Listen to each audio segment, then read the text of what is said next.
हिंदू धर्म के जो बड़े बड़े देवता हैं, आप जब इनकी मज़हबी धार्मिक किताबें पढ़ेंगे तो उनमें इन सबों की आपस की लड़ाई भी बहुत ज़्यादा देखने को मिलेगी। आज मैं आप लोगों को उन्हीं लड़ाइयों में से एक लड़ाई जो ब्रह्मा जी और विष्णु जी के बीच होती है वो मैं आपको दिखाऊंगा। ये भी देखेंगे आप कि लड़ाई किस बात पर होती है।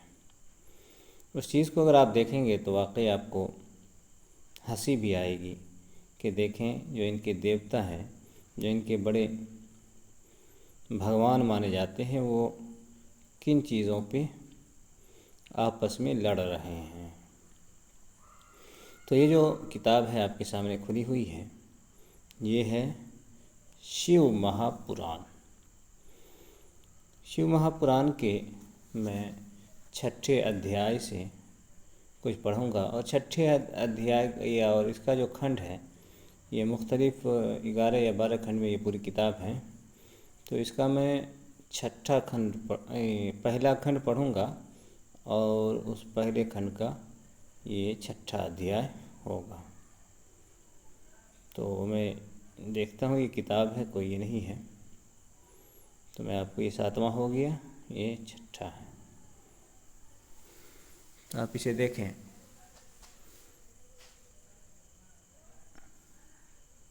यहाँ से देखें, यहाँ के उस समय ब्रह्म ज्ञानियों में श्रेष्ठ ब्रह्मा जी अपनी इच्छा से वहाँ आए। सर्व प्रकार सुंदर सेज पर शयन करते हुए कमल लोचन विष्णु जी से पूछने लगे, तुम कौन हो जो मुझे देखकर अभिमानी पुरुष के समान शयन करते हो? हे वत्स, उठो, देखो मैं तुम्हारा स्वामी आया हूँ। ये ब्रह्मा जी विष्णु जी से कह रहे हैं। आए हुए गुरु को देखकर जो अभिमान करता है उस द्रोही मूढ़ का प्रायश्चित होना उचित है। ये सुनकर विष्णु जी के अंतर में क्रोध तो हुआ, परंतु बाहर से शांत रहे और बोले, हे वत्स, आपका मंगल हो, बैठिए, इस आसन पर विराजिए। इस समय आपका नेत्र कुटिल और मुख वक्र क्यों हो रहा है? ब्रह्मा जी बोले, हे वत्स विष्णु, तुमको समय के प्रभाव से अभिमान है। हे पुत्र, मैं आपका रक्षक और जगत का पितामह हूँ। विष्णु जी बोले, ये तो सब जगत मुझ में स्थित है, फिर आप चोर के समान किस प्रकार अपना कहते हो? आप मेरी नाभि कमल से उत्पन्न हुए हो, इस कारण मेरे पुत्र हो। तो अब यहाँ देखें, ब्रह्मा विष्णु को और विष्णु ब्रह्मा को अपना अपना पुत्र बता रहे हैं कि तुम मेरे बच्चे हो, तो वो कह रहे हैं तुम मेरे बच्चे हो। तो ये कहानी असल में है। अब इसे और आगे देखें। आपका मुझे पुत्र कहना व्यर्थ है, ये विष्णु जी कह रहे हैं। नंदिकेश्वर जी बोले कि इस प्रकार ब्रह्मा तथा विष्णु जी दोनों ही रजोगुण से मुग्ध होकर विवाद करने लगे। दोनों में बातचीत यूँ बढ़ने लगी। आगे देखें अब क्या है। विवाद करने लगे, मैं श्रेष्ठ हूँ, मैं स्वामी हूँ, ऐसा कहकर एक दूसरे को मारने की इच्छा से युद्ध करने में उत्सुक हुए। बात क्या है वो देख सकते हैं आप, किस बात पे लड़ाई हो रही है वो देख सकते हैं आप। आगे है कि और अपने हंस और गरुड़ वाहन पर स्थित होकर वे दोनों देव युद्ध करने में लगे। तब ब्रह्मा और विष्णु जी के वाहनगण भी युद्ध करने लगे। देखिए, लड़ाई शुरू हो गई।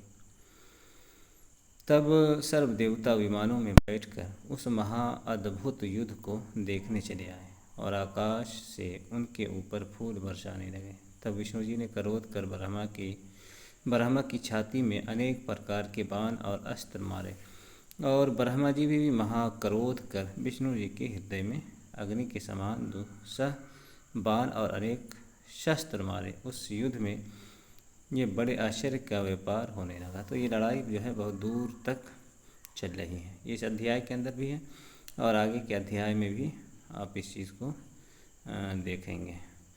यहाँ भी देखें, उस समय ब्रह्मा और विष्णु जी परस्पर एक दूसरे के को मारने की इच्छा से महेश्वरास्त्र और तास्त्र से तथा अस्त्रों की ज्वाला से मानव त्रिलोकी को भस्म करने लगे। तो ये 6-7वें अध्याय के अंदर ये कहानी है। तो कहानी सुनाने का जो खुलासा है वो ये है कि अब ज़रा देखें कि जो इनके बड़े देवता हैं, बड़े भगवान इनके माने जाते हैं, जो 3 सबसे बड़े माने जाते हैं, ब्रह्मा और विष्णु और महेश, जिसको शिव बोलते हैं। तो इन तीनों की ज़िंदगी आप देखें, इन तीनों के बारे में किस तरह की कहानी बनाई गई है, उस कहानी को देखें आप। तो इससे जो है आपको थोड़ी सी हंसी भी आएगी इस कहानी को सुनने के बाद कि 2 देवता 2 भगवान आपस में इस तरह से लड़ रहे हैं। फिर आगे इसके आगे भी एक कहानी है इसी से मिली हुई कि फिर जो है ब्रह्मा जी और विष्णु जी शिव जी के लिंग को नापने के लिए, यहाँ तो कुछ और है लेकिन और ग्रंथों में लिंग का है कि नापने के लिए जाते हैं दोनों। तो यहाँ पर ब्रह्मा जी झूठ भी बोलते हैं।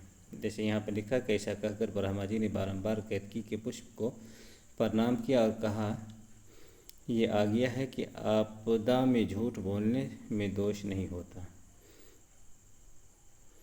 तो यहाँ जो है ब्रह्मा जी झूठ भी बोलते हैं। तो इस तरह की कहानी आपको इनकी किताबों में बहुत सी जगहों पे मिलेगी। यहाँ देखें, ईश्वर होने की इच्छा से छल किया।